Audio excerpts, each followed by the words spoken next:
One, two, check, check. Patrice Dard, bonjour. Tu es venu signer à la librairie du Hérisson l'intégrale de ton œuvre de jeunesse, la X Carroll, l'intégrale Patrice Dard. Enfin, tes lettres de noblesse. Est-ce que tu peux nous présenter un petit peu ton personnage? Ben, mon personnage, comme c'est très bien dit d'ailleurs sur ce livre, c'était un peu le San Antonio de l'espionnage à l'époque, dans les années 70. Et j'ai eu 21 titres qui ont bien amusé les générations de l'époque. Et surtout, c'est assez intéressant parce que comme c'est vraiment daté de cette époque-là, c'est à la fois c'est un peu un San Antonio qui nous remettrait dans une époque historique bien précise que sont les années 70, qui était très, très intéressante et très tourmentée sur le plan politique. Voilà, et bah, je crois qu'on se marre bien. L'idée est très bonne d'essayer d'en faire une vraie anthologie, rassembler 4 titres par 4 titres dans un seul volume, sur un très beau livre, superbe dans une bibliothèque et magnifique dans une librairie. Alors justement, en parlant de cette librairie, nous sommes dans la librairie du Hérisson, alors librairie indépendante.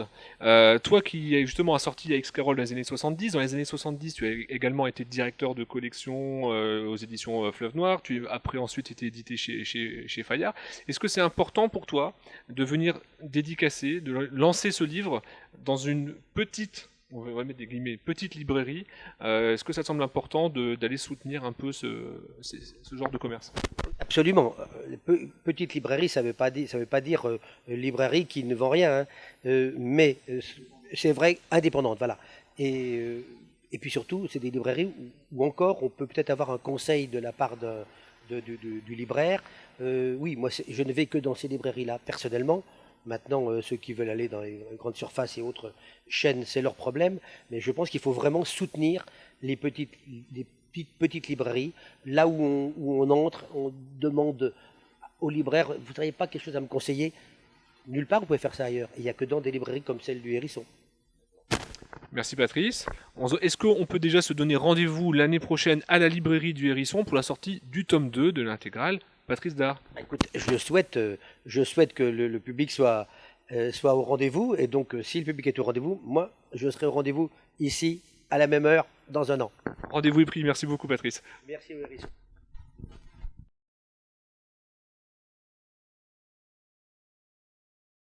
Ok, alors Sébastien Mou, surnommé Lapin dans le milieu de l'édition. Si je ne m'abuse, donc tu es un éditeur basé en Normandie. Tout à fait, Mickey. Voilà. Et alors, est-ce que tu peux me dire ce que tu viens foutre à lancer un bouquin dans une librairie du Hérisson à Montargis alors que tu es normand?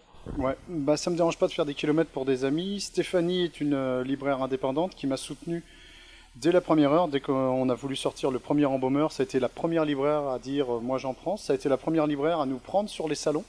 Quand on a sorti d'ailleurs Santé, c'était au salon d'Aigroville. Stéphanie a toujours été là et c'est pour ça que quand Patrice a été d'accord pour aller dans une petite librairie pour la sortir, une librairie indépendante, j'ai tout de suite pensé à Stéphanie. Et Stéphanie, aussitôt, a dit banco, c'était lors du salon de province cette année où Patrice était invité. Donc rendez-vous, comme pour Patrice, rendez-vous est pris l'année prochaine. L'année prochaine, jusqu'à temps qu'on ait sorti tous les numéros, et la Lix Carole numéro 22. Merci Chacal.